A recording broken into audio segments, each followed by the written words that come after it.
Today I'm going to see if I can improve my Linocut printing skills. It's been about 10 years since I've done this. The last time I did Linocut was when I was studying art at school. So I've decided to make 3 different Pokémon, with each one getting a little bit more difficult. I'm going to start with a fairly simple Pikachu just to remind myself how the whole process works.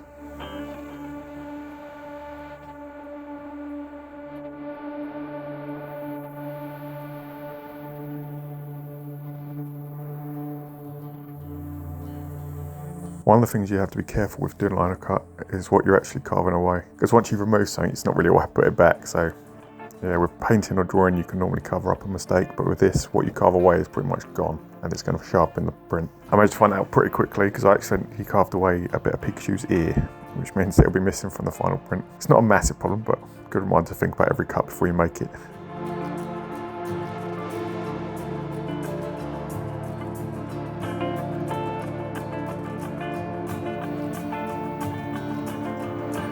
Apart from the slightly damaged ear, I'm actually pretty happy how that turned out. It's been a long time since I've done this, so it was good to get the first one out of the way and start remembering how everything works. I'm going to add a bit of colour as well with some acrylic markers.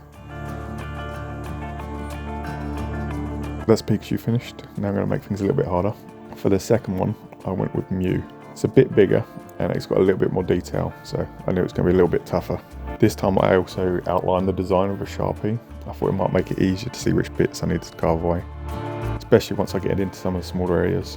I also noticed pretty quickly this piece of lino, the material was different from the first one. It was a lot harder and was taking quite a bit more effort to carve. I didn't want to throw it away though, so I decided to carry on with it. Although I did manage to slip with the tool and catch my finger pretty soon. It wasn't too bad, but it's definitely worth being careful if you try this yourself.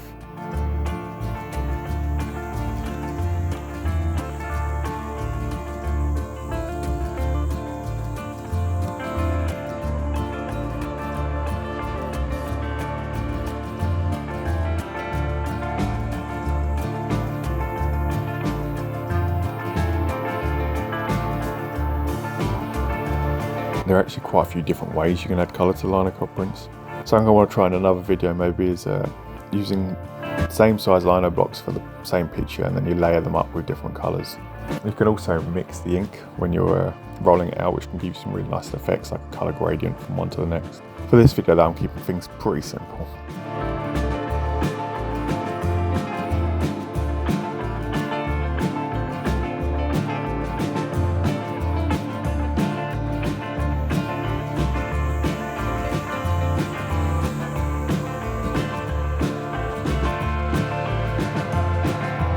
After a while my wrist and my fingers were starting to get a little bit sore, so I had to look through the carving set to see if there's anything I could make this a little bit easier for me.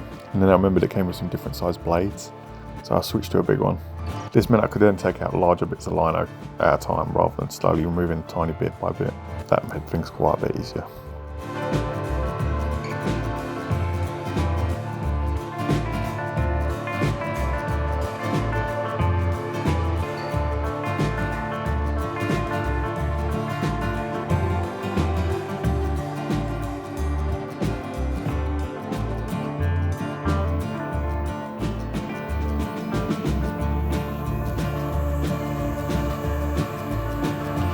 Again, once I finished carving, it was time to see how this print would turn out.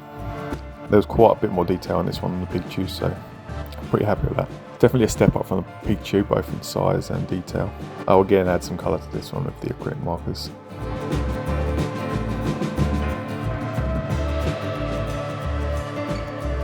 And now it's time for the final Pokemon. For this one, I've picked Chandelure.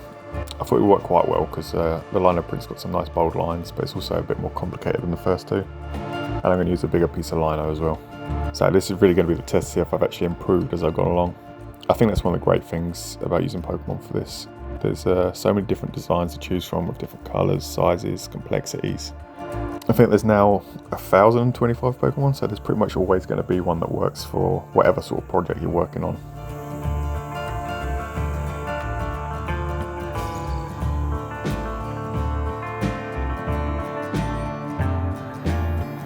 There are definitely a few things I'd forgotten about Linocut printing, especially how much work it can be to remove all that material.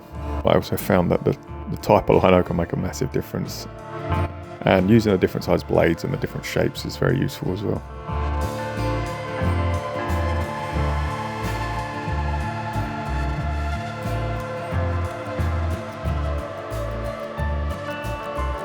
This one has definitely taken a lot longer than the first two. There's a fair bit more detail and the piece was also bigger. So there's a lot more material to remove.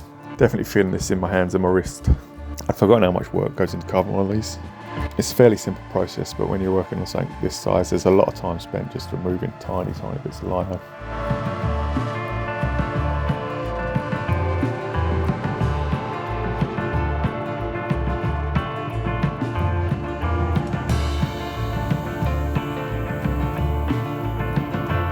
Like the other two, I wanted to give this one a bit of a frame, so I started carving an outline around the edge of the piece of lino.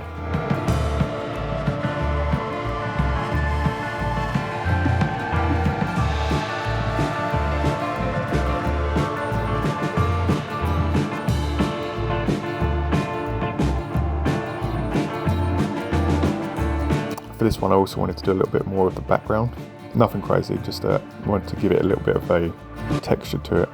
So I decided to keep it fairly simple, just carve some rough wavy lines, and then the little bits that were left would then appear in the print at the end.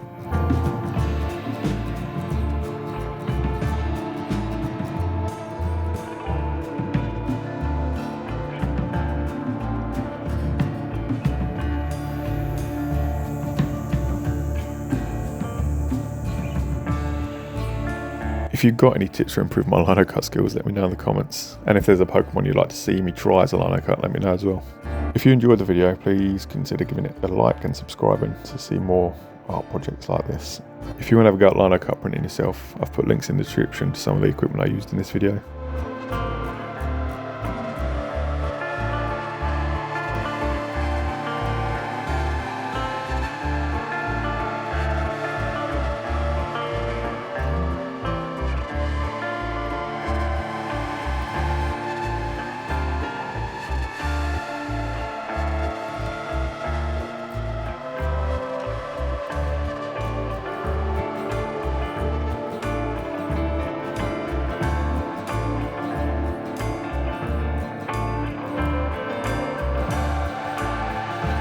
Eventually I finally got all the carving finished, and I just had to see whether all the work had actually paid off. So after all that carving, it's finally time to print it. This is definitely the one I'm most interested to see. I've spent much longer on this one than the first two, so hopefully it works. And I'm super happy with that. I think the background worked quite well, and the extra detail definitely makes it feel like a step up from the first two. Again, the black and white print came out quite well and better than I expected, but I wanted to see what it would look like with some colour to make it pop as well. So I'm again using these Posca acrylic markers. So yeah, here's all three together. We started with the Pikachu, then moved on to the Mew, and then finally that Chandelure. Each one got a bit bigger and then a bit more complicated. I definitely felt a bit more comfortable with the process as I went. Overall, I'm pretty happy with how they turned out. They came out better than I expected, and I think I did improve as I went along.